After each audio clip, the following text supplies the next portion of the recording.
Napoli fans around the world, welcome to Napoli Talk. As you can see already, it's a bit of a different video from usual. We've got a tactical board in front of us, and yes, it is about the Napoli-Atalanta game, and this is about how Conte outsmarted Gasperini. Don't worry, I'm not gonna make it too complicated, but I got so excited watching the Napoli-Atalanta game that I never ended up doing a tactical analysis with my usual screenshots during the live. I thought I would bring that to you here, but because I don't have the screenshots, I'm gonna have to use a bit of help from a tactical board. And I want to show you guys where I think that Napoli and Conte won the game. And guys, one of the ways that Napoli won the game was actually long before the game started. And it has to do, believe it or not, guys, it has to do with this man right here, Juan Jesus. You might be thinking, why is that? Well, here's why. Let's cast our mind back to the Napoli-Atalanta 3-0, where we lost 2 months ago. And instead of Juan Jesus, we had Buongiorno, which in theory is an upgrade, right? I mean, yes, it is in theory. But Atalanta never wanted this to happen, Buongiorno against Retegui, because they knew that Buongiorno would eat Retegui alive. So in that game at Naples, what did they do? They didn't play Retegui, a classic number 9. Instead, they played De Ketelaere, who would go in this pocket of space and often drift to the right. Now, what did that do? Instead of having the matchup of Buongiorno and Retegui or Buongiorno and De Ketelaere, it was De Ketelaere against Oliveira, right? A much more balanced battle on paper. But not only that, guys, it made sure that Oliveira never came in here down the middle, as he sometimes likes to do, and help out McTominay. Why? Because De Ketelaere is comfortable coming back into the midfield. He's comfortable going in these areas, right? Areas that instead Retegui doesn't want to be in. Retegui is a classic number 9. So what happened in the first game is that De Ketelaere was following Oliveira all around, and sometimes, things between the players change, but more or less, McTominay, Oliveira, and Neres were all marked, or back then it was Kvaratskhelia, right? But I mean, more or less, it's the same sort of style of play. That left Buongiorno free, but Buongiorno, he's not the type of player, being a center back, to come into the middle here and create superiority in the midfield, right? Buongiorno, at most, would stay down there. Not enough to trouble Atalanta. Definitely not as forward facing as Oliveira, who could come all the way here. We've seen that in recent games, or even go all the way down there, right? If he went all the way down there, De Ketelaere would just follow him, right? That's what Atalanta do. They just follow people all the time, all the time, all the time. And as long as Oliveira did not do anything crazy, like go all the way down here, then De Ketelaere was following him. Same thing happened on the right-hand side, by the way, where Lookman was down here on the left, blocking Di Lorenzo, and Di Lorenzo never got a chance to support Anguissa, right? And so again, Rachmani was free, but Rachmani just doesn't get into these kind of areas to overload the midfield. Now, what happened in this game? Let's put things back to where they were. All right, Oliveira goes back here. Now, instead of De Ketelaere being in this half space between Oliveira and Buongiorno and often going to the right, Buongiorno doesn't exist, and instead we had Juan Jesus. And Gasperini thought, that's great. Juan Jesus is not a great center back like Buongiorno. I will put Napoli's weakness in the spotlight, and I will give their weakest player a very very capable striker to deal with. And Gasperini was banking on this to work out for him, on Retegui to get the better of Juan Jesus. And look, guys, to some extent, fine. Retegui got a goal, okay? But Retegui got a goal on this side, by the way. He shot it left foot into that corner. It wasn't Juan Jesus' fault. He never won that battle with Juan Jesus. When the ball was coming in, Juan Jesus was always there to anticipate him. Retegui was actually negatively affecting Atalanta's play because as they were trying to pass him the ball, they would lose possession. So much so that Juan Jesus was, I think, one of the better players on the team. So they immediately lost this first battle, right? This first battle goes in favor of Napoli.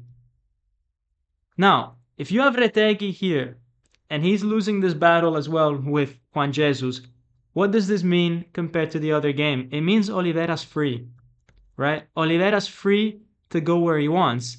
And the only time, really, that he's going to get picked up is when he gets all the way down here close to Gym City. Then Gym City might pick him up.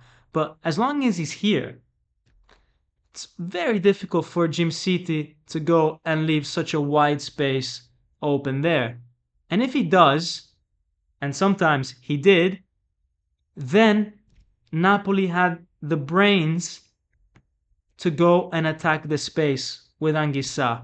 Maybe Lukaku would shift down here, bring Hein as well, and make that gap even larger.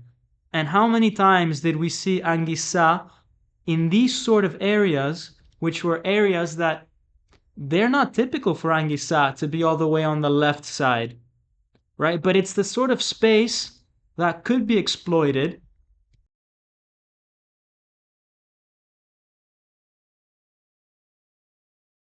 Lukaku did a great job at confusing these two center backs on whether center back A or center back B had to go and pick him up, right? So Oliveira was a key part of Napoli actually getting the better of Atalanta. Now, another thing that Napoli did really well, and we sort of alluded to it before, is Anguissa. Look, the way Atalanta plays is that they go man for man, right? They basically, try to follow their guy everywhere they are. And they don't expect that in return, right? So the way that they get the better of you is by putting guys like Ederson, for example, in very different positions than where you would normally expect him to be, so that Anguissa loses track of where he is. You don't know if McTominay is going to pick him up or Lobotka and all that. And then all of a sudden, I don't know who's picking him up. He scores, That's the sort of thing that Atalanta wants to do, not only going forward, but also when they build up play. So if you remember the first goal, guys, or the second goal, actually, the one that McTominay scored, the ball was here, right? And Neres does a great job at winning his duel, wins the ball, right? But in theory, it should just end there, right? There's a 2-against-1 situation. Oliveira, yes, was somewhere here, but, a bit late to the party. It's a 2v1. To make matters even worse, right? Ederson came all the way up here to make it a 3 versus 1. In theory, that's what it should have been. But guys, Anguissa followed Ederson, right?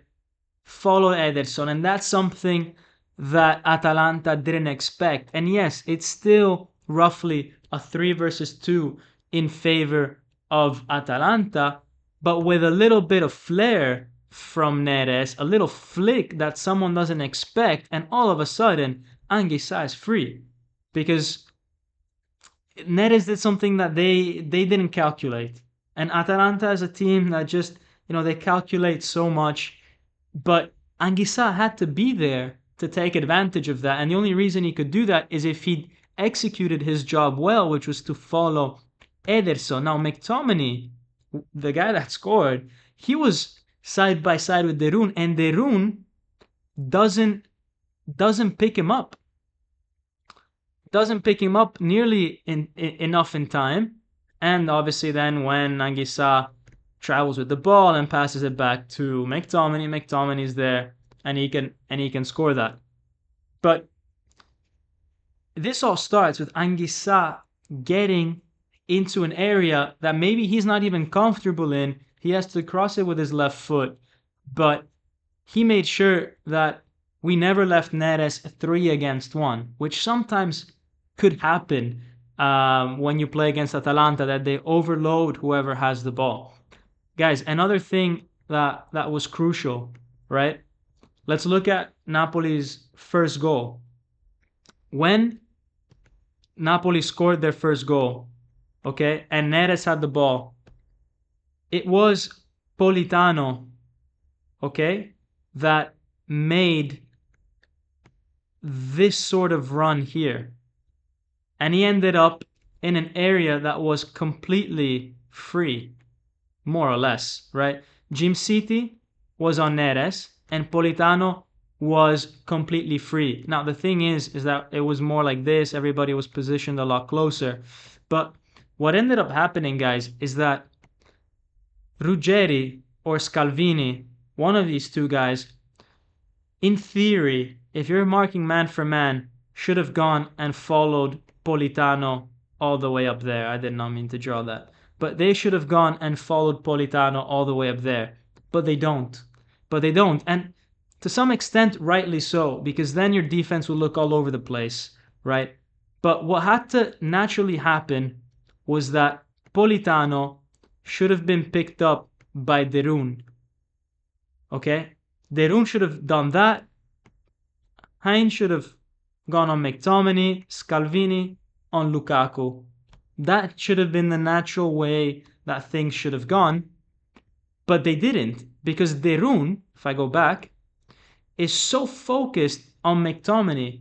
Atalanta's not used to seeing that a player that's not normally meant to be in their area is in their area. A normal player in another system would have let go of McTominay and gone to Politano. Hein would have let go of Lukaku and gone to McTominay. Scalvini would have shifted up to Lukaku. And Ruggeri would have blocked that space, which Di Lorenzo would have gone and occupied. But they're just not used to switching who they mark. And it's these sort of things that Napoli did, which is, going from this area here, Politano, all the way there, which caused a lot of confusion for Atalanta. Same thing with the other goal, guys. The one that Anguissa assisted to Lukaku for the header. Guys, there's no reason why Anguissa should be here, crossing the ball to Lukaku. But the reason that he finds himself in that space is because he decided that it was the right time to go and attack a space which was created, as we saw earlier, how that space for Anguissa could be created. And if you beat Ederson to that, or if he doesn't see you, no one else will pick you up because no one is thinking about you. There's only one Atalanta player that's ever thinking about you. If you beat that guy, then you found a way into their defense. So, guys, that's what happened in the Napoli-Atalanta game. I think this more or less explains some of the key battles. I hope you guys found this easy to follow. I know it's not super easy with a lot of things moving around, but I thought it was just a brilliant piece of work by Napoli. But it all starts with Juan Jesus having to win that battle here, which Gasperini definitely underestimated.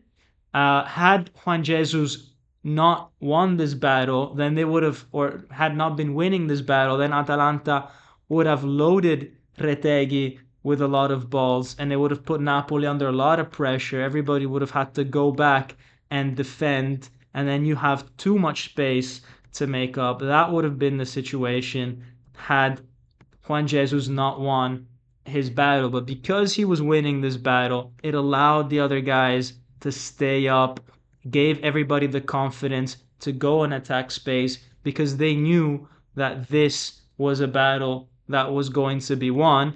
And to some extent, also this one here between Rachmani and Lukman. Again, Lukman scored a goal, but it wasn't a clear cut thing that was, he scored because he beat Rachmani, because he was putting Rachmani under a lot of pressure. Look, he's a great player. He scored one goal. Fine. But that was his one chance. It wasn't something continuous that was in the back of Napoli's mind.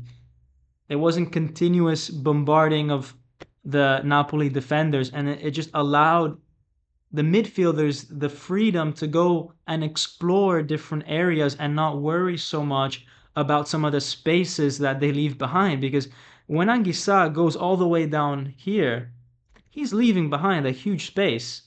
He's taking that risk, right? But he trusts Rachmani and Juan Jesus enough that it's fine. So guys, that's my take on the game. That's what I saw when I was watching the game. Hope you guys found this interesting. Hope this gives you a little bit of insight into the work that Antonio Conte is doing and the boys are doing, because look, it's not easy to go and do this against Atalanta. They are masters at doing these kind of movements and playing man for man and losing your man whilst playing man for man. Napoli is, a lot more structured usually. So to change the way you play and beat Atalanta at their own game away from home, amazing, amazing job by the boys. I hope you guys like this video. Smash that like button if you haven't, and see you for the next one. And Forza Napoli sempre. Ciao.